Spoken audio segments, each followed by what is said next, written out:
Imaginez être piégé dans un cercueil d'acier, alors que l'océan se referme autour de vous.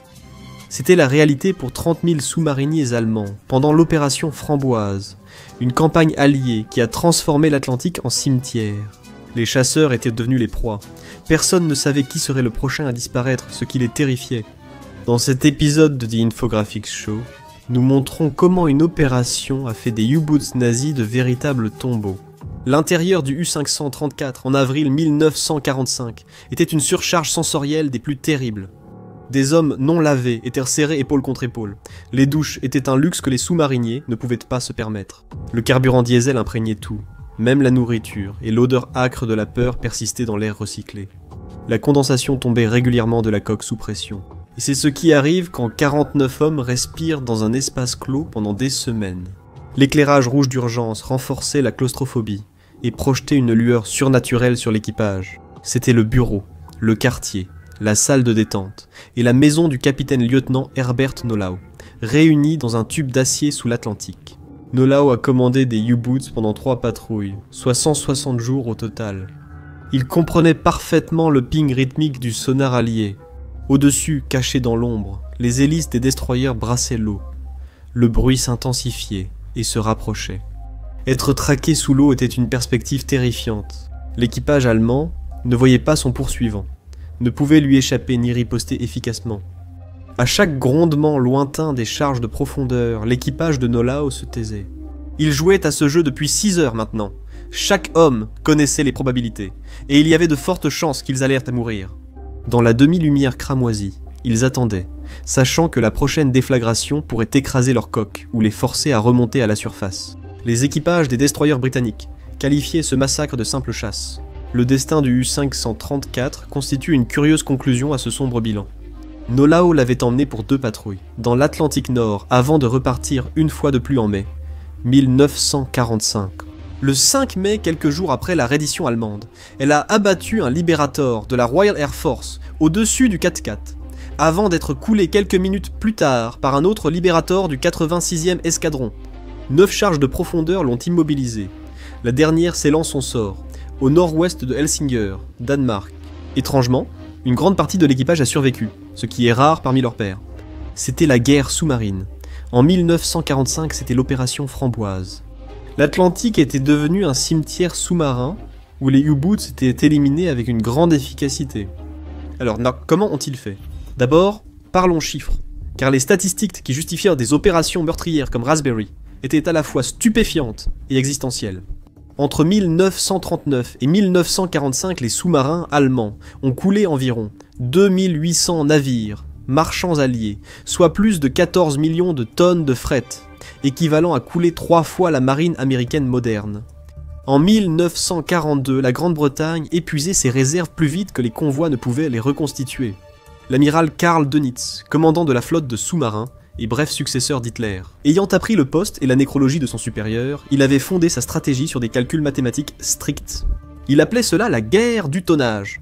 Couler les navires marchands alliés plus vite que les chantiers navals américains et britanniques ne pouvaient les remplacer. La Grande-Bretagne aurait été affamée jusqu'à la reddition sans qu'aucun soldat allemand ne foule le sol anglais. Et cela marchait vraiment. Début 1943. Dönitz dirigeait 400 U-Boots qui coulaient près de 60 000 tonnes de navires par mois. Cela équivalait à un grand navire marchand toutes les 2 heures, jour et nuit, durant des semaines. Le U-Boot Type 7 était la Toyota Corolla des sous-marins en 1943. Il était fiable et il était partout. Pouvant transporter 14 torpilles, il parcourait 8500 milles nautiques en une mission. Les sous-marins Type 9 ont même atteint les côtes américaines et les Caraïbes. Chaque torpille touchant sa cible pouvait envoyer 10 000 tonnes de marchandises et des dizaines de marins dans l'Atlantique glacé.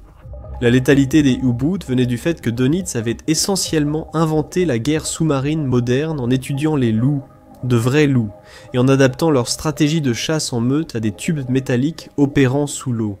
Les U-Boots formaient des lignes de patrouille le long des routes des convois, au lieu de chasser seuls.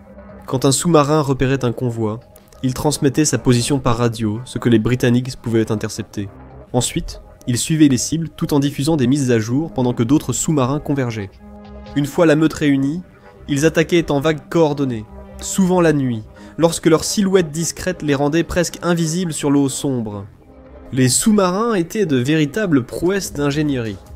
Un type 7C pouvait plonger à 750 pieds en cas d'urgence, la pression de l'eau à cette profondeur dépassant 350 livres par pouce carré. Il pouvait cependant rester immergé pendant des jours. La qualité de l'air se détériorait tellement que, malgré l'autorisation de fumer, il était presque impossible d'allumer une cigarette par manque d'oxygène. En 1943, il disposait de torpilles acoustiques capables de se diriger vers les bruits d'hélice, rendant l'évasion presque impossible pour les navires marchands lents. C'était comme donner aux loups des crocs à tête chercheuse. L'équation du tonnage et la supériorité technologique ont parfaitement fonctionné pour Donutz et l'Allemagne pendant près de 2 ans, jusqu'à ce que, soudainement, cela ne marche plus. Mais 1943, désormais appelé mai noir chez les U-Boots, a tout changé. Donutz a perdu 41 sous-marins ce mois-là. Cela fait 41 sur 240 sous-marins opérationnels en 30 jours, un moment charnière. Le rapport d'échange s'était gravement inversé. Presque un U-boot était détruit pour chaque navire allié coulé. Le 24 mai 1943, Dönitz fit quelque chose d'autrefois impensable. Il retira complètement ses sous-marins de l'Atlantique Nord. Pour la première fois, les chasseurs étaient devenus les proies. Les alliés de la dépercée Enigma amélioraient le sonar, utilisaient des avions longue portée et changeaient la donne. En 1944, ce qui était devenu connu sous le nom d'Opération Framboise était devenu une campagne d'extermination systématique. L'Atlantique était devenu un champ de bataille meurtrier, et les sous-mariniers allemands tiraient la courte paille. L'Opération Framboise n'a pas débuté avec de nouvelles armes ou du matériel militaire, mais avec des mathématiciens et amateurs de mots croisés. Les penseurs non conventionnels de Bletchley Park avaient déjà déchiffré le code Enigma de la marine allemande. L'unité tactique des approches de l'Ouest, ou Western Approaches Tactical Unit, formée en 1942 sous le commandement du capitaine Gilbert Roberts, est devenue le cerveau secret derrière les tactiques alliées anti-sous-marines. Composée en grande partie de membres des Wrens, du service naval féminin royal, dont des prodiges des mathématiques comme Laura Janet House, la Western Approach Tactical Unit reconstituait de véritables affrontements de convois, sous forme de jeux de guerre sur une immense grille au sol. Le camp des sous-marins avait une vue dégagée sur le plateau, tandis que les commandants d'escorte jouaient en coulisses avec une visibilité limitée, reflétant ainsi le brouillard du véritable combat. En rejoignant ces scénarios, l'équipe d'analyse de la Western Approach Tactical Unit a identifié les schémas utilisés par les capitaines de sous-marins. On a révélé que de nombreux sous-marins attaquaient les convois de l'intérieur après s'être infiltrés à l'arrière dans l'obscurité. La solution a mené à la manœuvre Raspberry. Une fois qu'un navire marchand était torpillé, les escorteurs lançaient des fusées, criaient Raspberry, puis foncèrent depuis les flancs, tout en illuminant la surface de la mer avec des obus éclairants. Wattu a ensuite formé chaque semaine des centaines d'officiers britanniques et alliés à ces techniques dans de vrais convois. En résumé, les amateurs d'énigmes et esprits en mathématiques ont converti les jeux de guerre en tactiques réelles. Leur persévérance, leur méthode et leur sens de l'observation ont fait de l'Atlantique, jadis terrain de jeu des U-Boots, un cimetière tactique.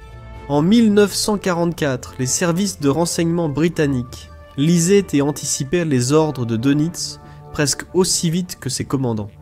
Finalement, la salle de suivi des sous-marins à l'amirauté de Londres est devenue digne d'un roman de Tom Clancy. Une salle de guerre avec de grandes cartes murales, des positions mises à jour et des officiers du renseignement déplaçant des marqueurs avec de longues baguettes. Ils savaient où se trouvaient les U-Boots allemands. Pas approximativement, pas parfois, presque toujours. Cela aidait que les stations de radiogoniométrie, affectueusement appelées Off-Duff, parce que Off-Duff ressemble à un éternuement, pouvaient trianguler les transmissions radio allemandes à travers l'Atlantique. Quand un capitaine de U-Boot signalait au quartier général la position d'un convoi, les opérateurs alliés pouvaient déterminer sa position à quelques dizaines de milles nautiques près. Ils envoyaient des équipes de destruction dans ces couloirs de l'Atlantique, où des groupes chasseurs-tueurs attendaient. En 1944, grâce à cette architecture de renseignement, les Alliés savaient généralement où se trouvaient les U-Boots. Tout le processus de destruction des U-Boots suivait une séquence méthodique. Des années durant, le centre de l'Atlantique était la zone sûre des U-Boots. Cette zone de l'océan, hors de portée des avions terrestres, permettait aux sous-marins de faire surface, recharger et naviguer sans être dérangés. En 1944, ce vide avait disparu. Des bombardiers B-24, Liberator à très long rayon d'action, modifiés avec des réservoirs de carburant supplémentaires, pouvaient patrouiller l'ensemble de l'Atlantique. Les énormes et élégants hydravions britanniques, Short Sunderland, littéralement hérissés d'armes, assuraient une couverture 24 heures sur 24. Ces appareils avaient un radar centimétrique détectant la tour d'un sous-marin à des kilomètres, même la nuit ou par brouillard. Les U-boots naviguaient surtout en surface. Leurs moteurs électriques sous l'eau étaient très lents et les batteries ne tenaient que quelques heures. Quand un U-boot était repéré, les Alliés attaquaient ou envoyaient un message radio. La LELIT mérite une mention spéciale. Imaginez être un commandant de U-boot naviguant de nuit en surface, protégé par l'obscurité. Soudain, un projecteur de 22 millions de candélas s'allume depuis le ciel. Votre kiosque devient un accessoire de scène et vous, la vedette involontaire d'un spectacle. Le génie derrière tout cela était le commandant d'aviation Humphrey de Vere de Lee, qui a compris que les premiers radars perdèrent le contact justement lorsque les avions s'approchaient. Sa solution : allumer la lumière immédiatement. Un sous-marin disparaissait du radar, offrant à l'équipage du bombardier une vue parfaite sans laisser au sous-marin le temps de plonger. Présenté en juin 1942, l'effet fut dévastateur, à tel point que les sous-marins allemands durent recharger leurs batteries en plein jour, au moins pour pouvoir voir ce qui arrivait. Les Allemands ont rapidement réagi avec le radar Metox, détectant les signaux alliés et offrant parfois aux U-boots juste assez de temps pour fuir. Mais les Alliés ont riposté avec le radar centimétrique Air to Surface Vessel Mark III, rendant le METOX inutile, et maintenant la pression. Quand les Allemands ont déployé leur récepteur Naxos, la force des U-boots était déjà en déclin. Le projecteur Ley, couplé au radar, changea définitivement la donne et lança la phase 2 de l'opération Framboise.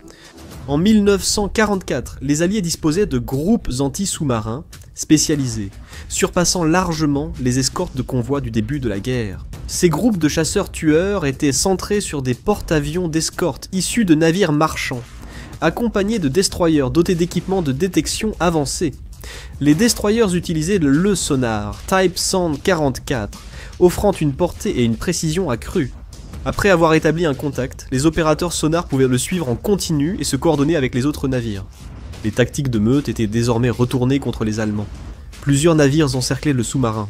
La géométrie avait été précise et implacable. Garder le contact, bloquer la fuite, lancer l'attaque. Il est important de noter que les opérateurs sonars sont devenus incroyablement compétents dans leur travail. Ils pouvaient distinguer un sous-marin, une baleine, un banc de poissons ou un gradient de température dans l'eau sous lequel les sous-marins essayaient de se cacher. Les meilleurs opérateurs pouvaient donc vous dire non seulement où se trouvait le sous-marin, mais aussi de quel type il s'agissait et dans quelle direction il se dirigeait.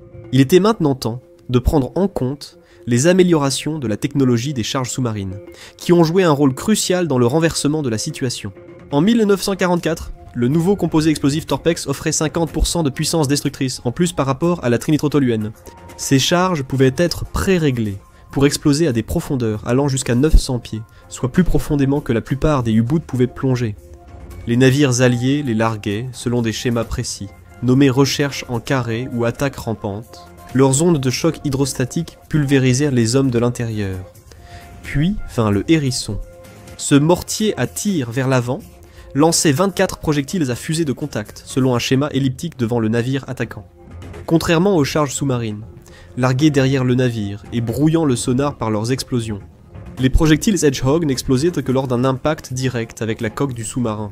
Lorsqu'un projectile Hedgehog touchait sa cible, il transperçait la coque pressurisée comme un clou de chemin de fer à travers une tôle. Chaque impact était fatal. Clarifions brièvement ce qui se passe lorsqu'une charge sous-marine explose près d'un sous-marin. Parce que Hollywood se trompe spectaculairement à ce sujet. L'eau est incompressible, c'est crucial. Lorsqu'un explosif détonne dans l'air, l'onde de pression se disperse relativement rapidement. Dans l'eau, elle va plus loin, plus vite, et transporte plus d'énergie destructrice. Une explosion sous-marine à moins de 6 mètres d'un sous-marin pouvait rompre les joints, endommager l'équipement, et tuer l'équipage par la déflagration, même sans percer la coque sous pression. Les organes internes saigneraient, les tympans se rompraient, et les ondes de pression tueraient les gens en traversant leur corps. Si la coque était percée, même d'un petit trou, le résultat serait catastrophiquement rapide. À 300 pieds de profondeur, la pression de l'eau dépasse 130 livres par pouce carré. À titre de comparaison, un pneu de voiture est gonflé à environ 32 psi. Un trou gros comme un poing dans la coque à cette profondeur laisserait pénétrer l'eau à la force d'une lance à incendie surpuissante. Les compartiments étaient inondés en quelques secondes. Des portes étanches pourraient isoler l'inondation si les membres d'équipage pouvaient y atteindre, mais les sous-marins maintenaient rarement leur flottabilité, même avec un seul compartiment inondé.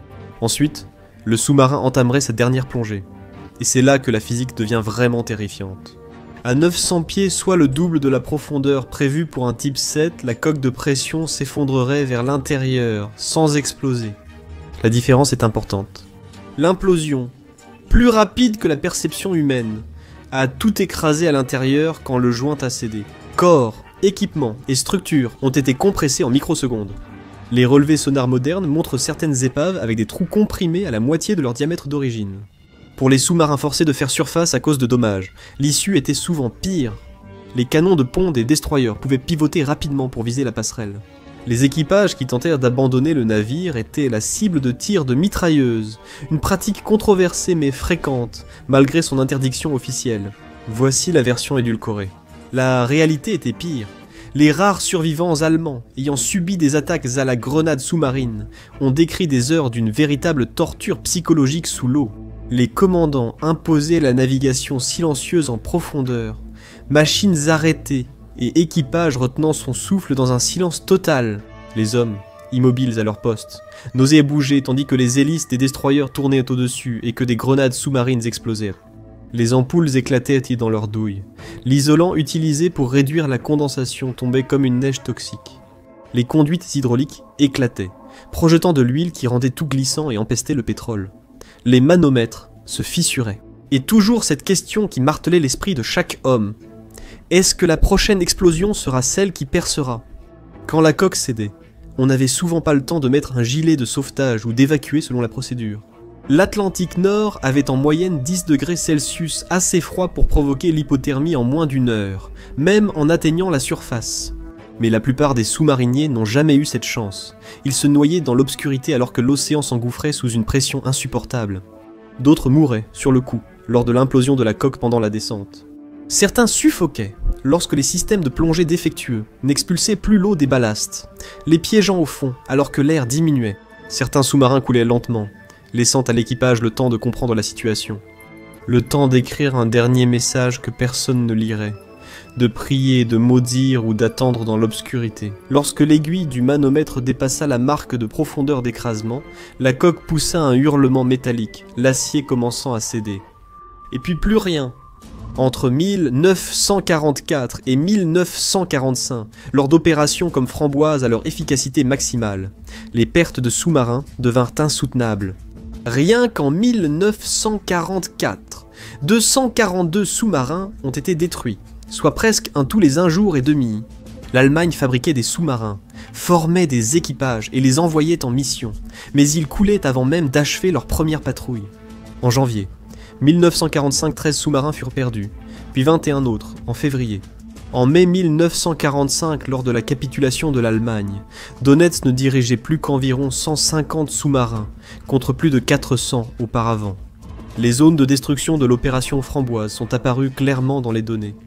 Les accès aux ports français occupés par l'Allemagne, Brest, Lorient, Saint-Nazaire, sont devenus des cimetières marins avec des panneaux allemands. Les U-boots en patrouille faisaient face à des barrages aériens et des groupes chasseurs-tueurs. Même les sous-marins, qui parvenaient à franchir les défenses côtières, découvraient que l'Atlantique lui-même était devenu un territoire hostile. La baie de Biscay était surnommée la vallée de la mort par les sous-mariniers allemands. Quand les marins commencent à nommer des lieux géographiques d'après la mort, vous savez que le moral est en chute libre. Dönitz continuait à les envoyer malgré tout.